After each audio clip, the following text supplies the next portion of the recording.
Okay, well, welcome. Hey, I've got a very special guest today. Nina, you and I are right on the same page here. This is Nina Cooke. You're coming from the UK. What are you, 10 o'clock at night or something like that on your It's time? this is late for me. Yep, yep. Yeah, it's I think you're still a 7 hour shift from I'm in Evergreen, Colorado, up in the Yeah, mountains. But you've been working with financial advisors for several years now. And I know I discovered you through a mutual friend, through Dan Cuprell, who kind of does what I do. You know, we do it in different ways, but we both do marketing support and coaching for financial advisors. And now as we were just discussing, he's working with attorneys on turning them into financial advisors. Which we also work on, circle of influence, getting attorneys to, hand over their clients.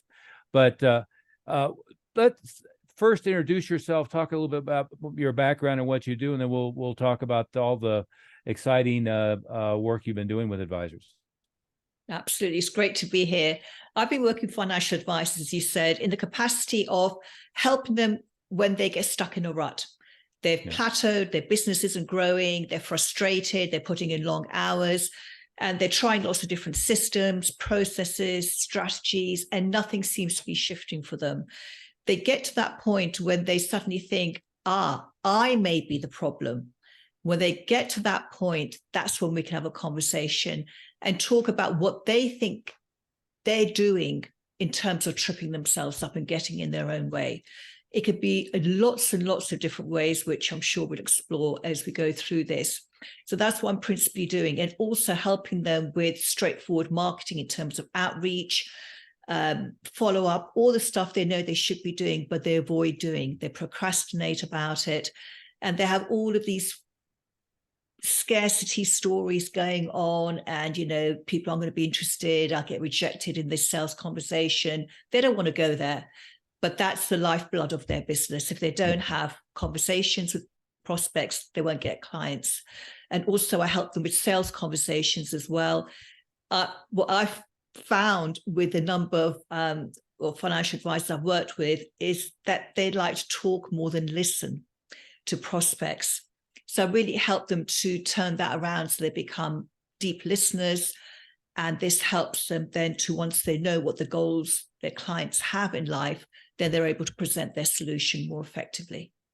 Yeah. Yeah, I could pick up on 19 things you said there. I was just smirking because of a couple of conversations I had just this last couple of days. But what was your background? How did you end up in this niche and in this target? And as we were talking off camera, you were talking about doing bespoke programs, working with CEOs and developing their mindset. But how did you evolve to this point? What got you into the niche to begin with, and how did it evolve? It started it started from childhood, really. I Yeah. had a narcissistic sibling whose greatest pleasure was knocking the confidence out of me. Mhm. I became very scared of being visible because every time I was visible, I was a target for her.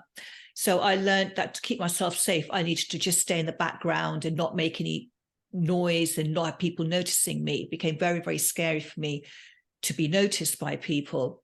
As I grew up, as you can imagine, with these limiting beliefs, it really impacted my life, impacted relationships, impacted my job for sure. I worked for Time Life Books in the London office.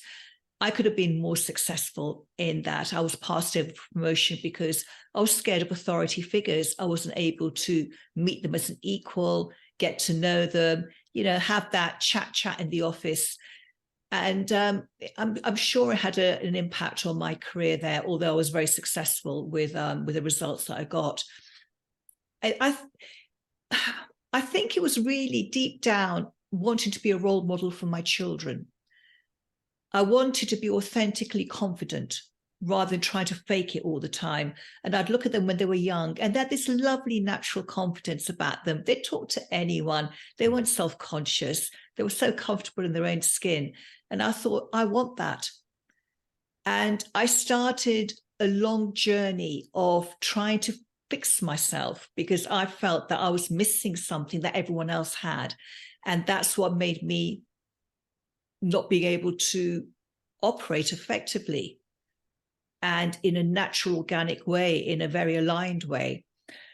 And along my journey, I tried so many different things, Stephen. You can't imagine how many books I read.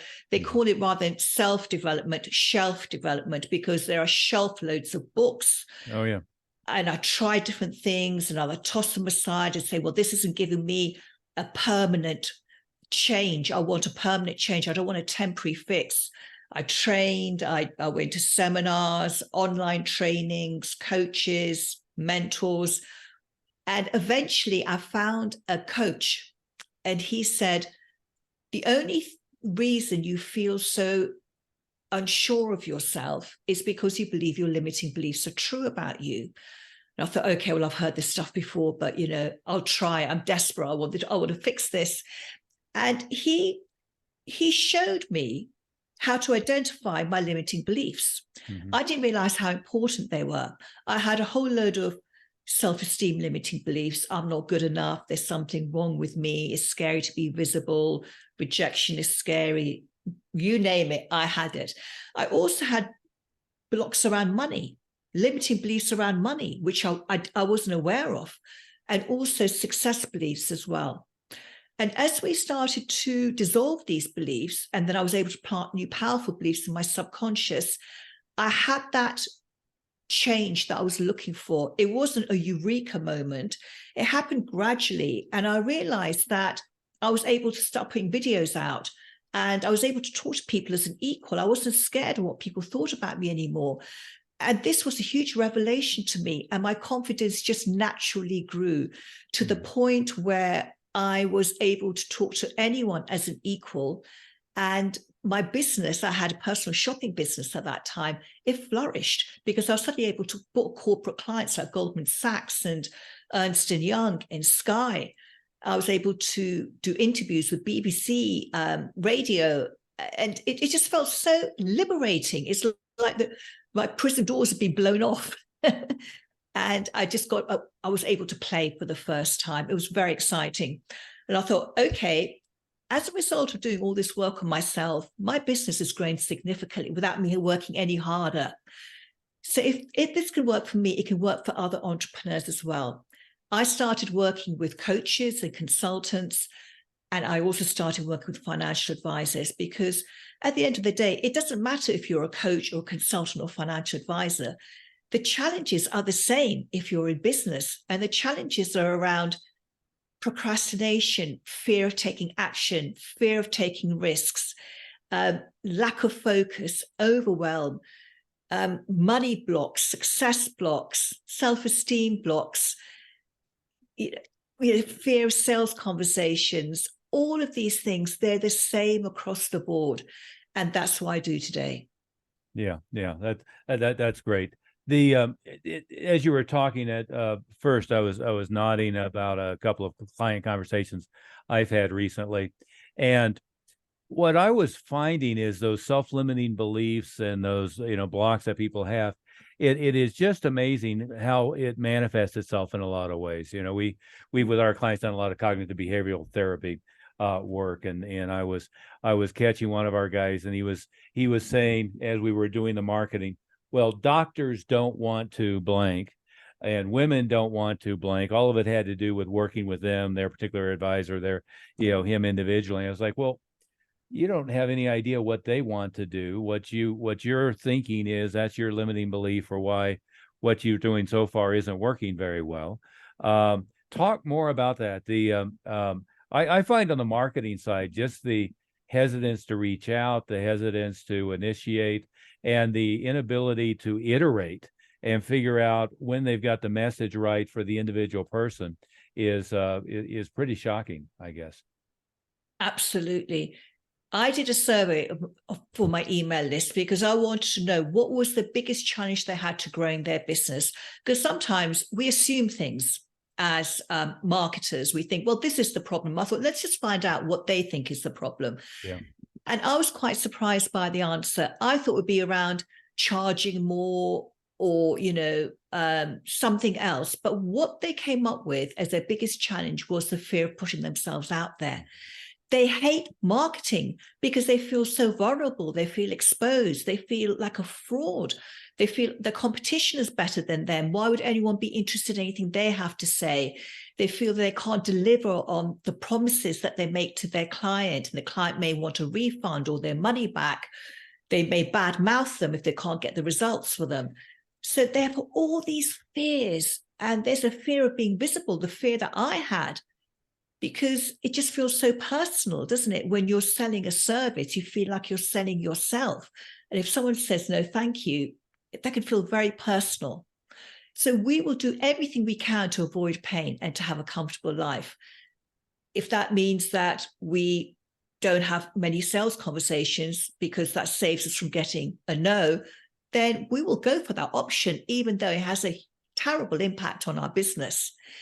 And that is something which many, many financial advisors struggle with, is the most successful ones aren't necessarily the smartest or the most gifted or the best looking or anything like that. They're the ones who are consistently marketing, reaching out, doing that really fundamental marketing. It's not fancy funnels. It's just reaching out, following up, doing that on a consistent basis. And actually our results, they're not random. They're actually very predictable. If you take certain actions, if 5 days a week, you reach out to 5 people a day, at the end of the week, you've reached out to 25 people, at the end of the month, 100 people, there's a good chance you're going to have some good sales conversations set up. But it is that courage to do that and not take no for an answer and, go back again and again and keep finding new leads and networking and all of those things. It's basic marketing. It's low-cost marketing. And the people who do that regularly, they're the ones who have a thriving business. Yeah. And what you said about it's not complex funnels and all that stuff. There's a real mismatch between the message that people who start exploring marketing, if you will, or online marketing or internet marketing, what they're hearing from all the I not too charitably call it the bozo explosion of gurus. There's all this advice that goes on that tends not to be very good advice, or it tends to really not be applicable to what a financial advisor should be doing, certainly, is the whole idea of making it complicated, 92 different steps, all this different stuff, where really it's about getting a human being on the phone, getting a face-to-face meeting with a person, or Zoom, meeting as we're doing, and closing a sale. And they get so bogged down into I got to write 92 different emails and have them be beat to death with email, without the recognition that, only 5% of the people who get the email are even going to read it. So they missed the whole point, pardon me.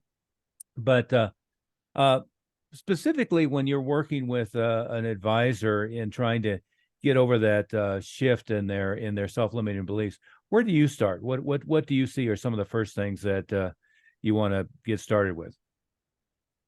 The first thing I want to get started with is for them to become really clear about what they want. Yeah. If you don't have a goal, you're not going to get anywhere close to it. And a lot of people don't really know what they want. It's very fuzzy. And often, having a sales conversation with a financial advisor, I say, what would you like in the next 12 months? Well, I don't want to do this, and I don't want that, and I don't. And I said, don't tell me what you don't want. Tell me, what do you do want? That Right. seems like really strange thinking for people, because we're so conditioned on focusing on what we don't want and our problems, that we find it quite hard to start thinking about what we do want. And if they do start thinking about what they want, then it can be a very small goal. I said, well, tell me, if you went all the way to the end of the road with your goal, where would you get to? What is that you want? Oh, well, no, I couldn't, I can only have this. That's not true. We can have much more. So we start off with getting a very, very clear goal down. Not something that their parents want for them, or their peer group, or their partner, or society. It's what they truly want. And most people never even get that far. Once we've got the goal, then we work backwards from that goal. Okay, so what can stop you from achieving that goal? What action, what pattern of behavior do you keep repeating that's stopping you from having that goal? Now, mostly it's avoidance behavior. Mm-hmm. What you're avoiding doing in your business that if you were to do it regularly would get you more clients. it comes down to outreach. 80% of the time, I'm not doing outreach. I'm not marketing. I'm not putting myself out there. I'm not getting leads. So we break down that pattern of behavior into, they sit down their desk. What happens? Do they get distracted, etc.? What's the emotion behind it? Then we dive beneath that pattern and we find out what are the table legs that are keeping that pattern in place. And the table legs are their limiting beliefs. So I'll say to them, what is it that you have to believe to be true to keep repeating this pattern? Well, I have to believe that I may not be able to get the results for my clients. I have to believe that actually I don't believe I'm good enough. I have to believe that rejection is scary. I have to believe that actually I'm a fraud. I'm not very good at this.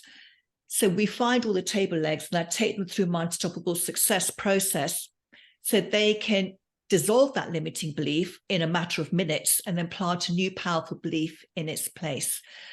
And once they start dissolving those beliefs, then we go back to that original action that they've been avoiding.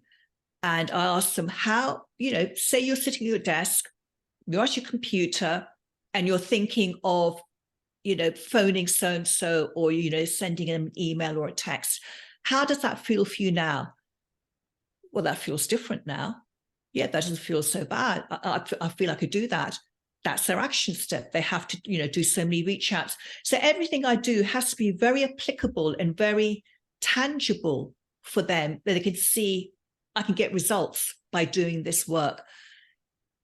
And that is tying everything back into their actions, into their behavior, different actions get different results.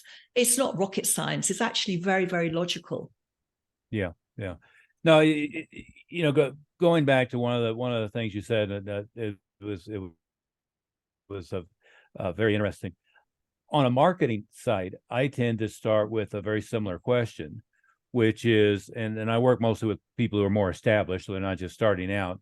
But I'll say, okay, you've put together these 100 clients, and you're whining about them, but you just assembled them randomly.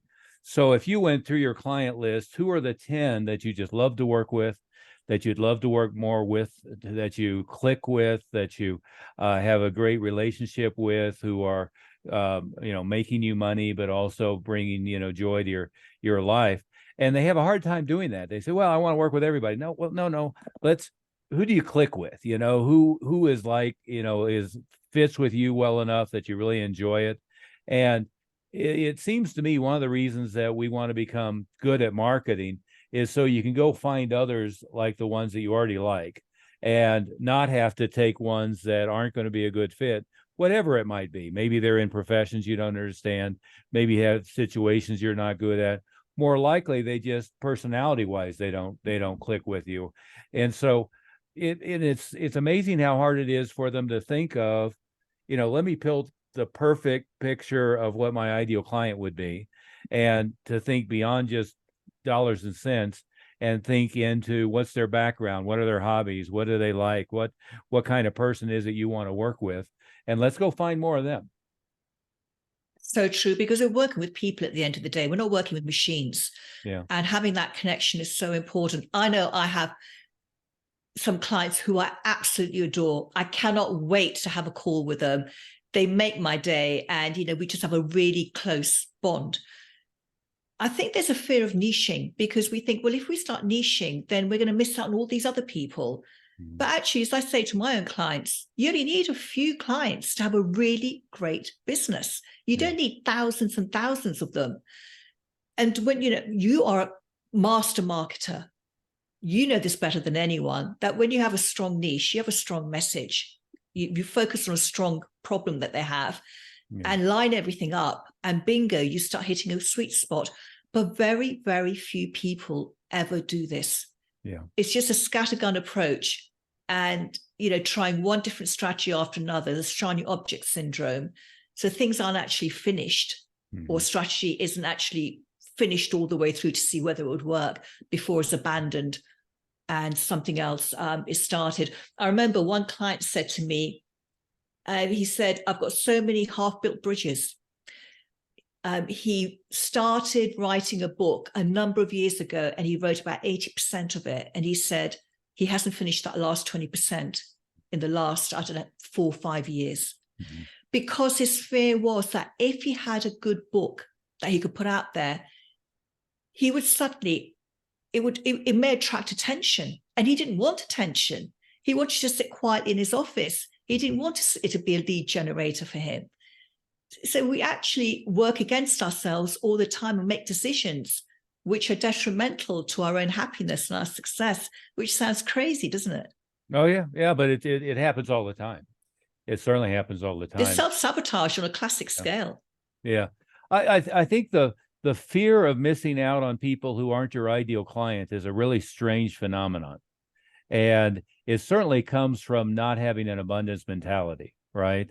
If I start thinking I've got to just get every sale I can get, and I don't, and again, from the not so much the mindset, but the marketing standpoint, if I'm feeding you with lots and lots and lots of traffic, of new prospective clients, you can suddenly feel like you can be selective, right?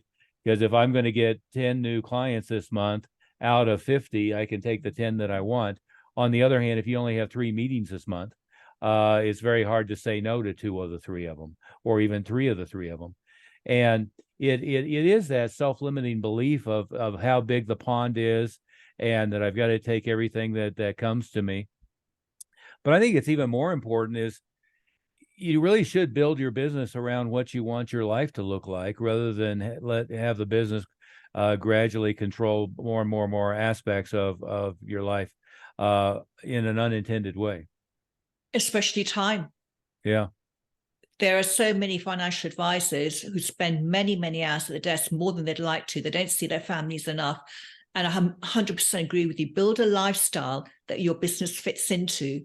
And obviously that business has to give you the finances to, have a great lifestyle, look after your family. But otherwise, we only have so many hours. And when you look back, what are you going to regret? It is the classic question, is it? What are you going to regret when you look back? Could you have worked smarter? Could you have made more profit just by doing those key things which bring in more clients, and not wasting time on peripheral stuff, which is never going to add to your bottom line?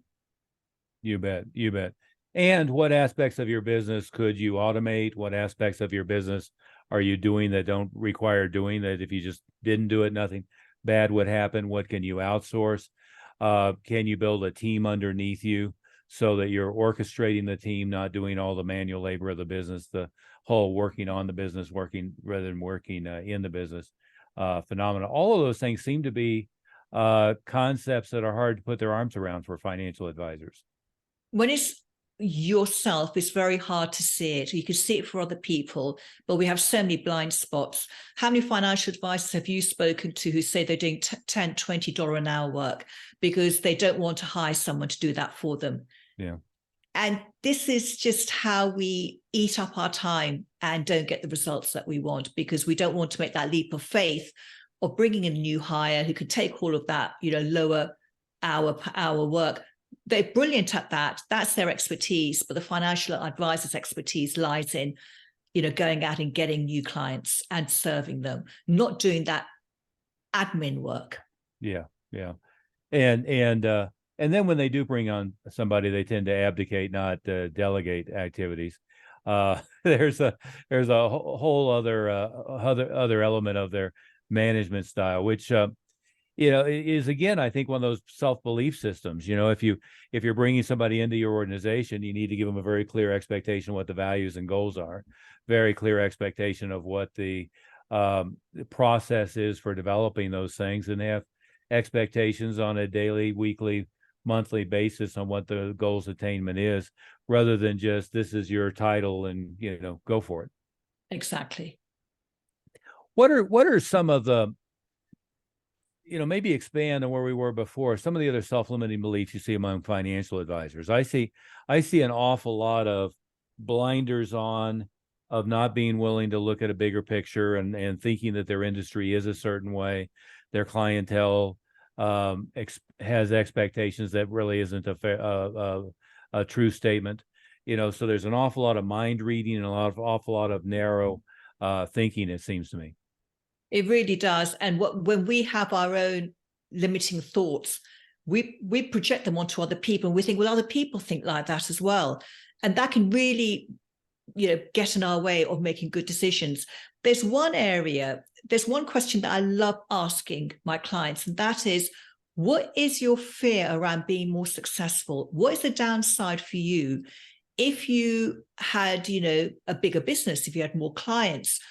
What would you stand to lose? Which is a strange question, because most people think, well, there's fear of failure, but there's also the fear of success. And some of them will say, well, I fear that if I'm too successful, then that would take time away from my family. I'd spend more time in the office. That's not true, is it? Because if you're more successful, you could hire someone to do more of the work, which means you could spend more time out of the office.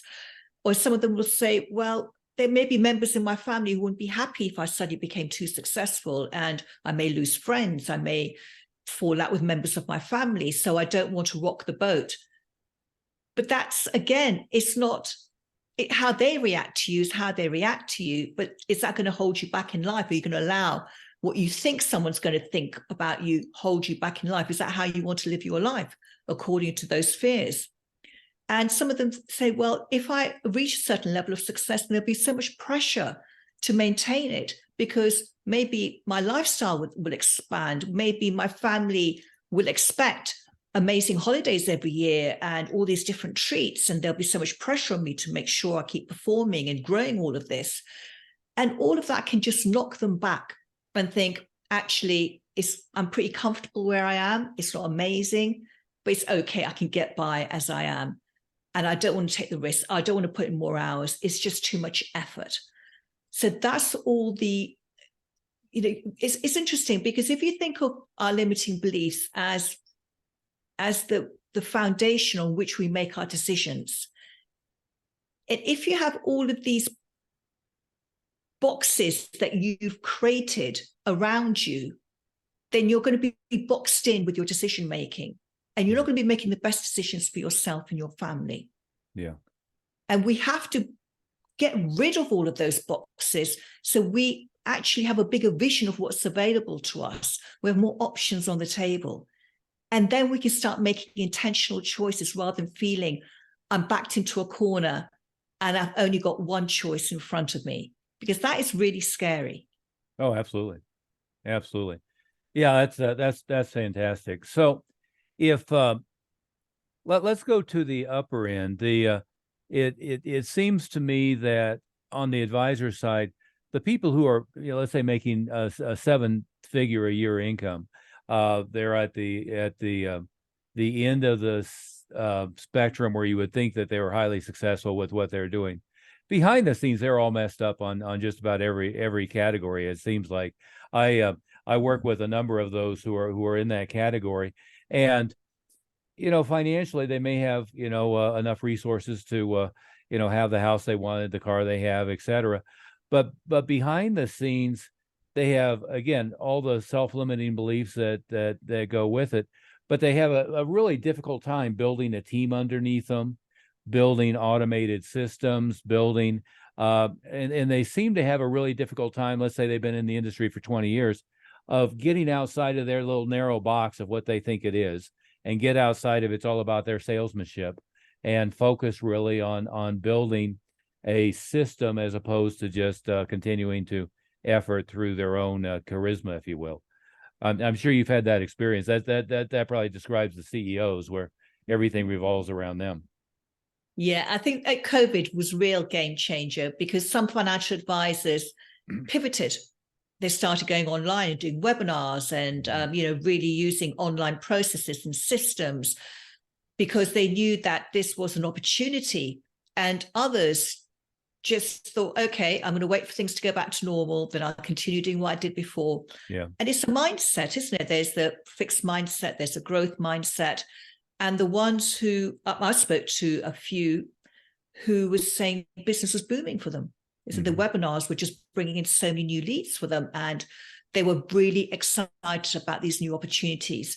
So again, it's about, do you grab the opportunity and think, okay, it's a risk, but let's try and see what happens. I'll get lots of information and data.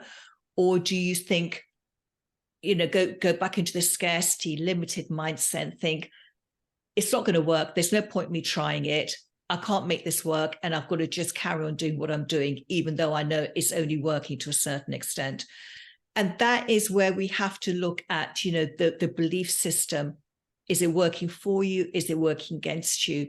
But, the thing is, you can't make anyone do the mindset work, because if they believe that they need maybe a new marketing strategy and that's what's going to give them the breakthrough, then that's what they're going to pursue.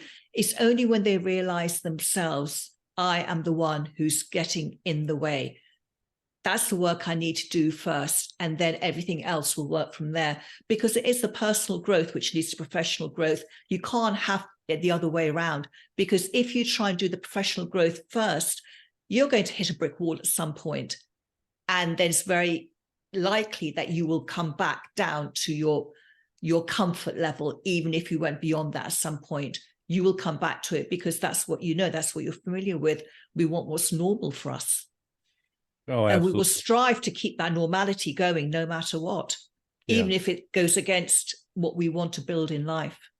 You bet. Yeah, that's fascinating. It's interesting how people build these, these sandcastles in their mind, if you will, that prevents them from doing the basics of the business that need to be done, or the basics of people development that need to be done. And so much of it is, I again encounter a lot of not so much their own self-limiting beliefs, but them trying to project that onto other people. And they project onto other people what they're afraid of themselves, and have a very hard time of just, well, okay, why don't you just drop that belief about what these other people think and go ask them?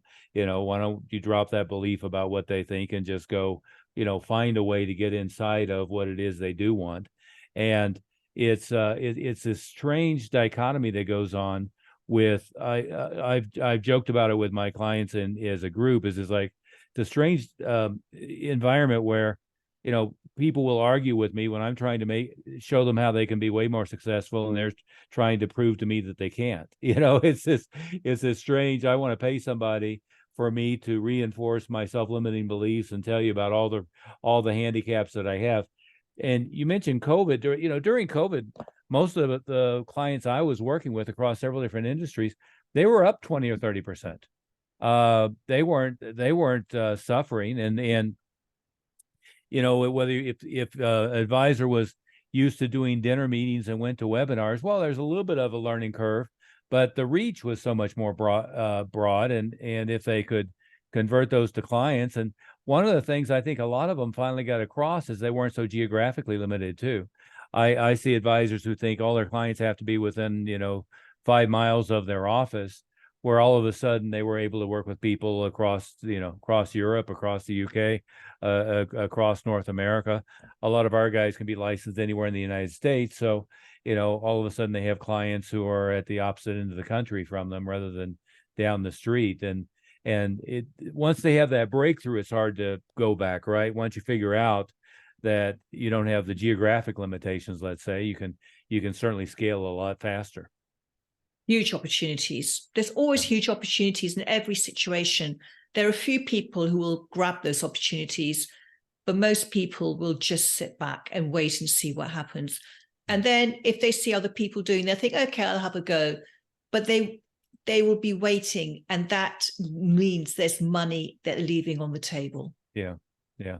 I certainly see that in on the marketing side. It seems like advisors have very ingrained beliefs on what will and will not work for them, for their niche, for their industry, with no evidence base whatsoever, other than it's what other people say.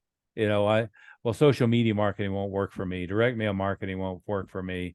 Newspaper advertising won't work for me. Whatever it might be, they have very rigid beliefs already about media, even though I can show them 100 examples of other people who are using it effectively. But but there's this commonality. I've worked with Dan Kennedy. He called it marketing incest, where everybody kind of looks at what everybody else is doing and does the same thing. Strangely fixed beliefs on what they can and can't do. Talk to Yeah. that a little bit. Yes, that's the belief that it's not going to work for me. And it's very hard to persuade people if they have that fixed mindset. I can't convince anyone, as I said, to work on their mindset, because if they don't believe that's the cause, then they're not going to be a good client. Yeah. And there are so many people who will be thinking, well, maybe I should be trying social media, or maybe I should be trying this, or maybe I should be trying that. And those are the people that you want to work with, who have that open thinking. I find it I don't try and convince people who don't think the same, they're not on the same page, because they'll find other people to work with. I want to talk to people who are at that point where they think, now is the time for me to talk to someone about working on my mindset.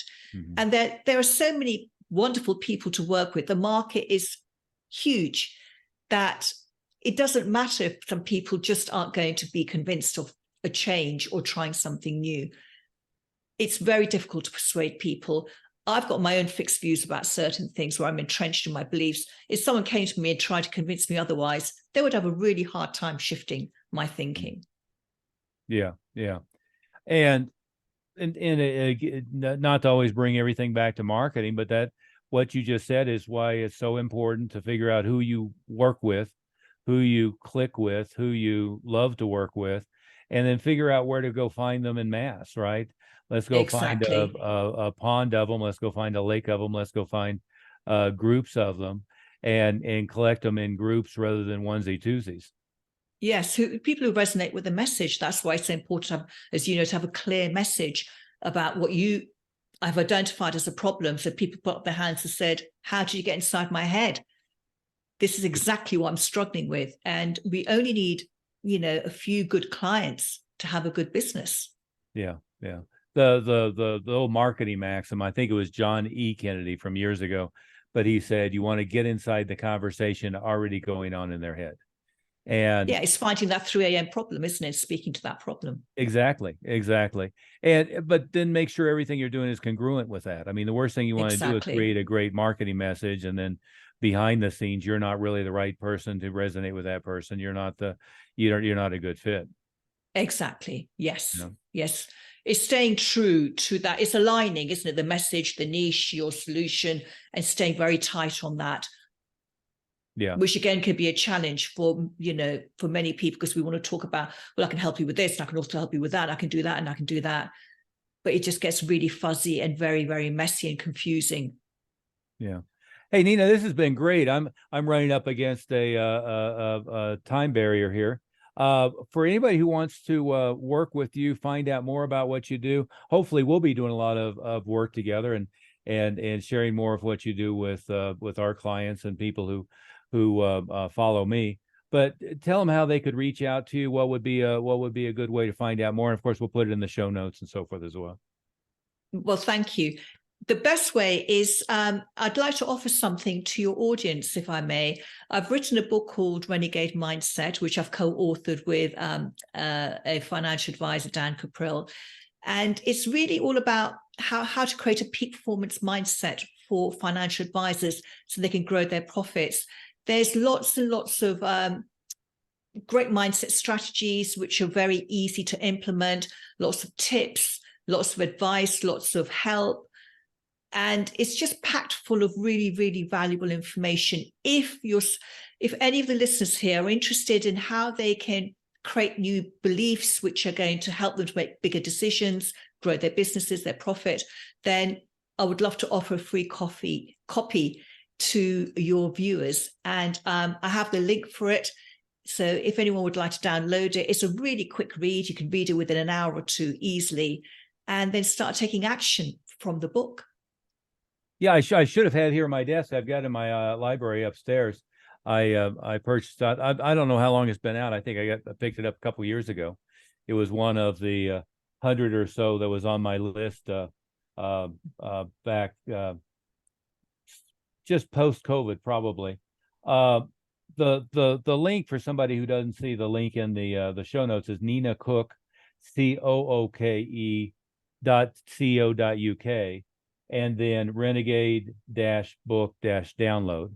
So if somebody's hearing this and they don't see the link, that's the direct link. Against, we'll share it with everybody, and I'm sure they're welcome to visit your website at ninacook.co.uk as well. But yes, absolutely. And if they'd like to email me, you can email me at nina@ninacook.co.uk, and I will respond. And yeah, I'd love to hear from anyone. Wonderful, wonderful. Well, hey, thank you so much. Anything that you might add that would be a benefit for the advisors before we sign off for today? Think big. Think big. You are so much more powerful than you think you are.